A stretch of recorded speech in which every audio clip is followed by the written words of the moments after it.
Hello students. Today topic of discussion would be plastics. You might have come across various types of plastic in your day-to-day life, like your water bottle, lunch box, plates, chairs, tables, plastic jars, etc. Let's understand the concept of plastics. What are plastics?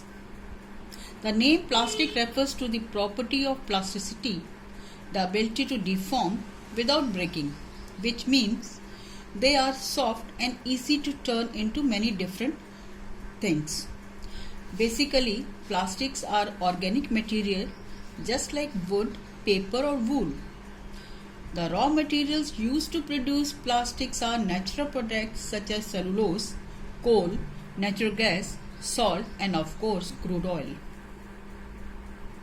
Now plastics are of two types, thermoplastics and thermoset. As you can see here, thermoplastic can be melted repeatedly, and once these thermosets once shaped cannot be melted. Now one by one we'll be taking up thermoplastics. This category of fiber gets easily deformed on exposure of heat and can also be easily bent. That's why these plastics are easy to melt down and recycled. Some day-to-day examples, that is polythene, plastic bottles, plastic ropes, toys, credit cards, etc. Now thermosetting. This category of plastic once solidified during the molding process cannot be softened back. That's why we cannot simply heat thermosets to remold or reform them. That is, once they are set, they stay that way. You come across some examples like insulating material in buildings, non-sticking coating. You can see here melamine, crockery, bakelite, etc. Now what is bakelite? See bakelite. Bakelite being a poor conductor of heat, electricity, it is used for making electrical switches, handles of several utensils. Whereas melamine, due to its resistance to fire and tolerance to heat, is extensively used to make floor tiles, kitchenwares, fabrics used by firemen that can resist fire. This is bakelite and this is made by melamine. Now some special uses. Beside being used in packing for food or non-food items, the plastic also plays a special role in healthcare industries for packing of tablets, syringes, gloves and number of medical instruments and threads for stitching wounds. It is also used for cookware in microwave ovens, in non-stick pans as a coating that is called Teflon, which do not stick. It is also used to make the fire resistant uniform for firefighters, which is made by melamine. Now why this is a plastic has a unique characteristic, that is why it is used in day-to-day life. First is they are lighter weight but possesses good strength.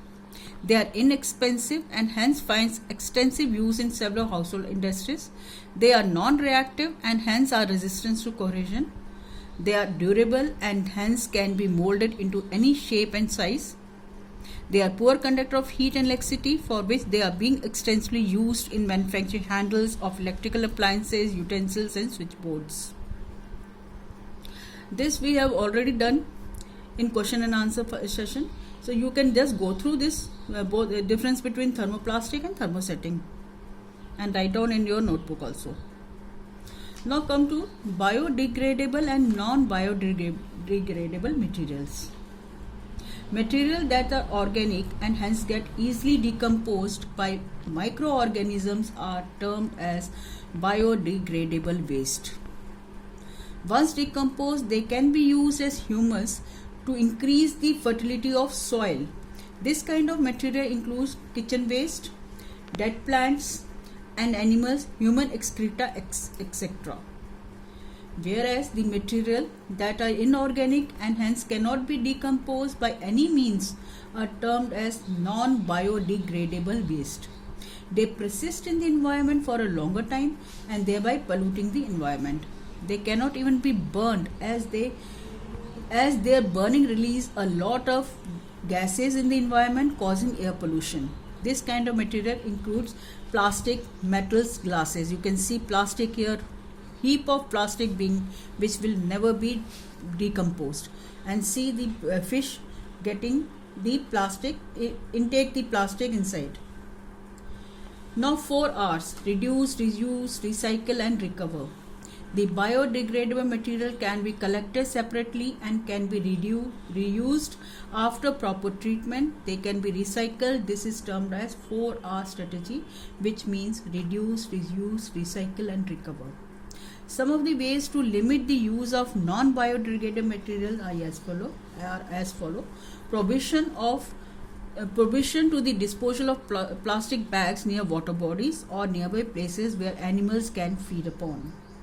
Limiting the use of plastic by using steel lunch boxes, jute bags or cotton rugs for shopping. Recycling and then reusing the non-biodegradable waste. Plastics and the environment. You can see here plastic is a big threat to the environment as it is non-biodegradable and its disposal is a great problem to us. Now, how can we minimize pollution caused by the plastics at home? Avoid accepting the plastic bags when you finish shopping. Instead, carry a paper or a jute bag with you when you go for shopping. Avoid disposing the plastic along with organic waste, like do not throw waste food in plastic bags or container. Avoid using plastic chairs or tables. You can use wooden or metal instead. Do not dispose plastic which can be recycled. That another means to reduce production of more plastic. You can use glass bottles to store buttons, nails, coins or anything which is usable. You can store in your glass bottles. Now here are the few questions based on the plastic. Go through the slide, understand, note down these questions in your notebook, and if you find any difficulty we can discuss later. This is an activity. Imagine you have been asked by the government to develop a campaign to encourage people to stop using plastic bag. You have to think how you are going to convince people. Think of a slogan and design a poster for your campaign. Design a poster and show it to me. Design a poster in your notebook and you can show it to me. Thank you.